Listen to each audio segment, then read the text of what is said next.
out there, like myself, we've heard the phrase guac is extra a few too many times.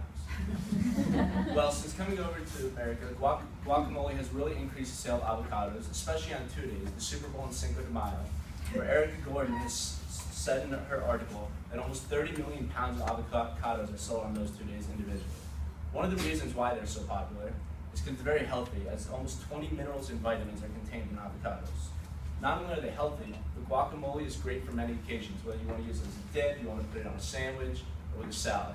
So now I'm about to show you how I make guacamole. However, keep in mind throughout this presentation that this is not a set in stone process, and you can use toppings, flavors, and you can make it to your desire.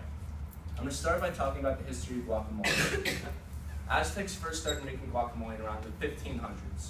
However, it didn't make its way over to America until around 1940, as Erica Gordon says in her article on Gainesville Law. However, although recipes were first found in the Americas in around the 1940s, it took around 30 years before guacamole really started to hit stores and be sold in restaurants along with dishes. So now let's get on to the fun stuff and actually learn how to make it. You got to get Hass avocados, and the first thing you got to do is make sure they're ripe. To do this, you push on it and make sure it's kind of soft. When cutting it, there's a pit in the middle, so you're going to have to cut all the way around it, which I'm going to do now.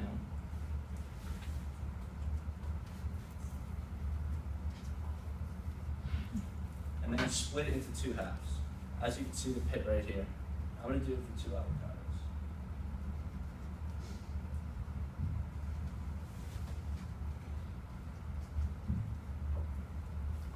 So now we've got our 4 halves with 2 pits.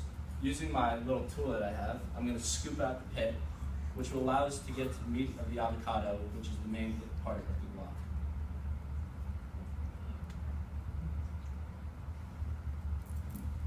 One pit. Here's the other. So now that we've got our clean pits with just avocado meat, we're going to scoop out all the meat and put it in our bowl.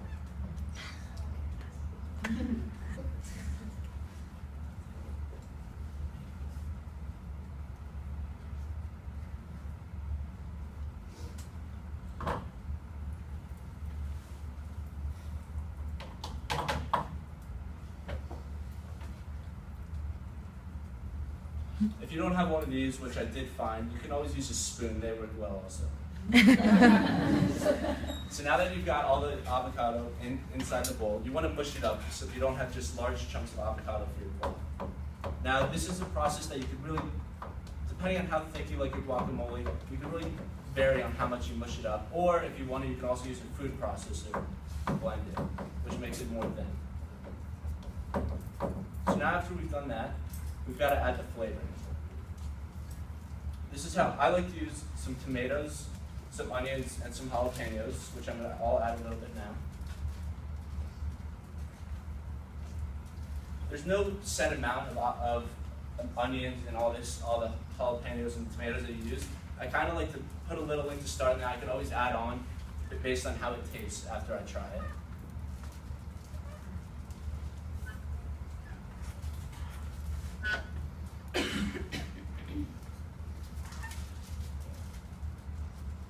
And then after that, you're going to add the lime juice and salt and mix it all together.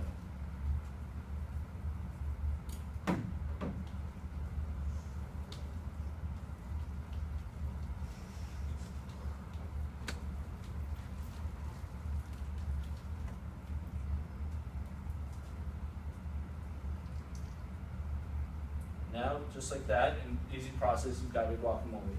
Guacamole, as you can see, it's relatively easy to make, and you can make it pretty quickly, and it's great for any occasion, whether it's after school, you want to serve it with some chips, if you want to put it on a sandwich, or if you're having company over, it's great to have. So now I'm going to hand out my guacamole to everyone so everyone can try it. Don't worry, I'm not going to charge extra like Chipotle does. And I hope it makes, and I hope you're saying holy guacamole after you try it.